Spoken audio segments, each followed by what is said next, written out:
क्या किसान आंदोलन के दौरान ट्विटर पर भारत सरकार ने दबाव डाला? क्या किसान आंदोलन के दौरान ट्विटर को कुछ अकाउंट्स बंद करने को कहा गया?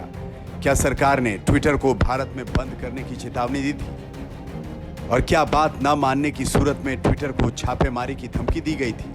ये सारे सवाल अगर आप ट्विटर कंपनी के को फाउंडर और पूर्व सीईओ जैक डॉर्सी से पूछें तो जवाब मिलेगा हाँ। India is a country that had many requests of us around the farmers' protest, around particular journalists that were critical of the government, and it manifested in ways such as we will shut Twitter down in India, which is a very large market for us. We will raid the homes of your employees, which they did. We will shut down your offices if you don't follow suit. And this is India. Jack Dorsey के आरोपों के बाद सियासत सुलगने लगी है। विपक्षी पार्टियां सरकार को चौतरफा घेर रही हैं, तो सरकार ट्विटर के पूर्व सीईओ पर झूठ बोलने के आरोप लगा रही है।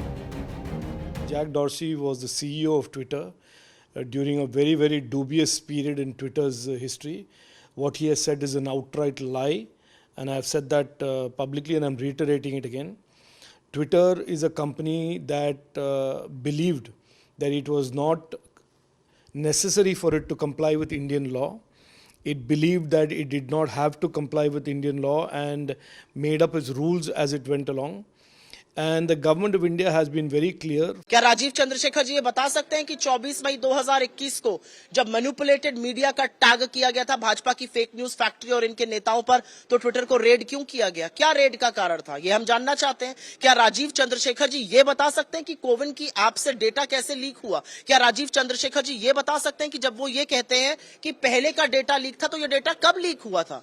किसको सूचित किया गया? इस पर क्या कार्रवाई हुई? डेटा कैसे लीक हुआ? इसको यूज कौन कर रहा है? किसके पास एक्सेस है? थर्ड पार्टी टेलीग्राम बॉट्स के पास ये डेटा आ कैसे रहा है? सुनिश्चित कैसे कर रही है सरकार? सरकार जो डेटा की उपयोगिता नहीं उसको डिलीट क्यों नहीं कर रही है? तमाम सवाल है, उसका जवाब नहीं है इनके पास। अब एक नया मोर्चा जैक डॉर्सी के खिलाफ खोलकर खड़े हुए हैं। जैक डॉर्सी के आरोपों के बाद कांग्रेस कह रही है चोरी पकड़ी गई, तो तत्कालीन सूचना प्रौद्योगिकी मंत्री ट्विटर कंपनी को घेर रहे हैं। चोरी पकड़ी गई जैसी आशंका थी, सही साबित हुई। को फाउंडर और सीईओ दो ने अपने इंटरव्यू में यह कह दिया, मिस्टर डॉर्सी ने कोई भारत का नाम अकेले नहीं लिया, उन्होंने 3-4 देशों के लिए कहा कि वहां जब कभी हम किसी बड़े नेता या आंदोलनकर्ता का बयान ट्वीट करते थे तो हम पर रोक लगती थी, हम पे दबाव डाला जाता था। ट्विटर के जैक डॉर्सी को ट्विटर से हटा दिया गया है। सच्चाई ये है कि इनके और इनके साथियों के द्वारा भारत के खिलाफ एजेंडा चलाने वालों को आशीर्वाद मिलता था, और ये बात मैं पूरी जिम्मेदारी से बोलता हूं। कई बार पाकिस्तान से अनवेरिफाइड अकाउंट्स जो भारत के आतंकवाद को प्रमोट उनके खिलाफ कार्रवाई नहीं होती थी। जैक डॉर्सी के आरोपों ने विपक्ष को सरकार के खिलाफ नया हथियार दिया है। वो ठीक नहीं था, मतलब देश के अंदर अगर कोई किसान आंदोलन को रोकने की अगर कोशिश की गई तो ये तो गलत बात है। कि जो कहा गया है वो झूठ और सफेद झूठ है।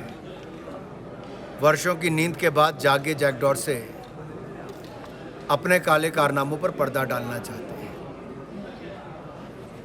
जब ट्विटर को खरीदा भी गया दूसरे व्यक्ति के द्वारा, तब ट्विटर फाइल्स में खुलासा हुआ कि किस तरह से इस प्लेटफॉर्म का दुरुपयोग किया जाता था, पक्षपात किया जाता था। उस पर जैक डॉर्सी आज तक कोई जवाब नहीं दे पाए क्योंकि उनका चेहरा बेनकाब हुआ। ट्विटर पर बढ़ रही टेंशन के बीच सियासत सुपर स्पीड में है। विपक्ष के हमले झेल रहे सत्ता पक्ष को साजिश का एंगल भी नजर आ रहा है। जो जितना बदनाम करते हैं मोदी जी उतने ताकतवर होते हैं, क्योंकि कंकड़ तोड़ने वाला, बेलचा लगाने वाला, चाय बीड़ी बेचने वाला, सड़कों पे काम करने वाला जो दैनिक मजदूर है, उसको पहले अन्य दल अपनी प्रॉपर्टी समझते थे। आज अगर मोदी जी के प्रति कोई बोलता है तो ये लोग भी खड़े होते हैं। मोदी के बारे में हम सुन नहीं सकते हैं। कई जगह कहते हैं इतना अटूट विश्वास आज मोदी जी के प्रति पूरे देश का है। किसान आंदोलन के दौरान ट्विटर को लेकर सवाल उठते रहे हैं। अब जैक डॉर्सी के खुलासे के बाद सवालों की फहरिस्त बड़ी हो गई है, सियासत का दायरा भी बड़ा हो गया है।